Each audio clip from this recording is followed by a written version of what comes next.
In today's Tactical Tuesday episode, I'm going to go over Splashable option cards. No, this episode isn't about mixing colors, but rather, option cards that can be played regardless of color restrictions as long as you meet a certain condition. As always, if you enjoy these types of videos, do consider liking this video, subscribing to the channel, and hitting that notification bell for more of my future content. The earliest generic cards that you could play ignoring the color requirements were the three Musketeer option cards: Happy Bullet Showering, Gavolt Schwarmer, and Fly Bullet. These options could be played as long as you had a Digimon with three Musketeers on the battlefield, even if you didn't have the color source to match.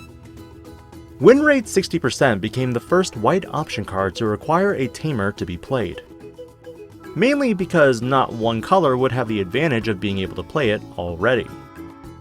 Evolution Ancient from BT7 would be another card that would be played without a specific color source, as long as you had a hybrid on the battlefield. Moving to BT8, this is where we got Armor Digivolution, and with that, the option cards associated with it. Fire Rocket, one of your two-color Digimon gets security check +1, or you nuke a blocker if it's checked in security. Plasma Shot, a DP reduction of 4,000 to 1 Digimon, and then all Digimon get -1,000 for each Armor Digimon in the trash. And Lightning Blade, DP buffs and piercing, or suspending a Digimon if it's checked in security.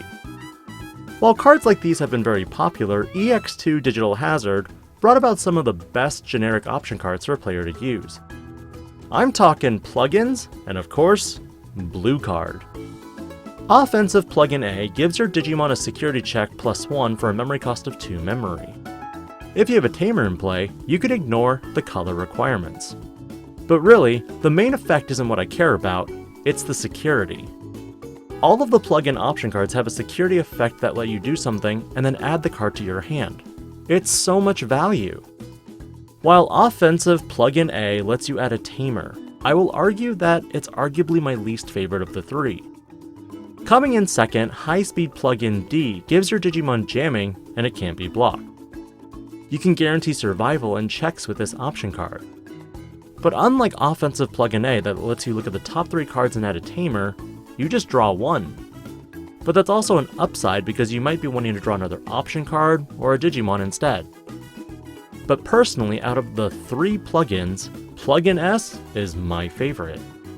Its security effect allows you to reveal the top 3 cards and add a Digimon from among them to your hand. Then you place the remaining in the bottom in any order and add this card to your hand. The security sets up your main effect. Because for 2 memory you can draw a card, then digivolve one of your Digimon into a Digimon in your hand without paying its Digivolution cost. The Digimon has to have a Digivolution cost of 3 or less. Meaning it doesn't work for your big level 7s, except Agumon, Gabumon, and Ragnarlordmon, and takes those typical 3 costs to 2. In essence, if you have a Digimon that costs 3 but you want to save 1 memory for something else, you can do it now. Out of all the option cards, this card nets you the most hand advantage if checked in the security. Offensive Plugin A adds a tamer and itself to the hand, a total of +2. But tamers are not statistically high numbers for decks, except if you're playing hybrid. High-speed Plugin D draws you a card and adds this card. Again, a total of +2. But Digivolution Plugin S, you add 1 Digimon from among 3 cards, which is statistically probable, this card, and when you play this card, you draw 1 more. That's 3 total. The last card I want to talk about before jumping into deck viability is Blue Card. This is the last card to go over right now, and just requires you to have a tamer in play. And honestly, this card is the gotcha of EX2. Think about it. You have no idea what Digimon you're flipping into. You could win big, or you could dud. Bright side, you can play a tamer for free if it's checked in security. Moving to deck viability wise, I feel Blue Card would be most useful in a green hybrid gacha kind of deck. High roll into a potential Digimon that you want on top, and allow you to manipulate your top with certain card effects like Koromon and Gatsumon. Top end wise, no one has Blitz, but if someone were to figure something out with this, it might be fun. Out of all the plugins, I see Digivolution Plugin S being the one that would be run the most of. Because of its ability to net you so many resources, the others might be a 1 or 2 of, but overall I don't find their effects as useful. But this is predominantly why I apply Digivolution plugin S into Shinegramon OTK. It enables searching for your combo pieces, adding Chimeramons or your top end, and reducing the Digivolution cost for that Shinegramon from 3 to 2.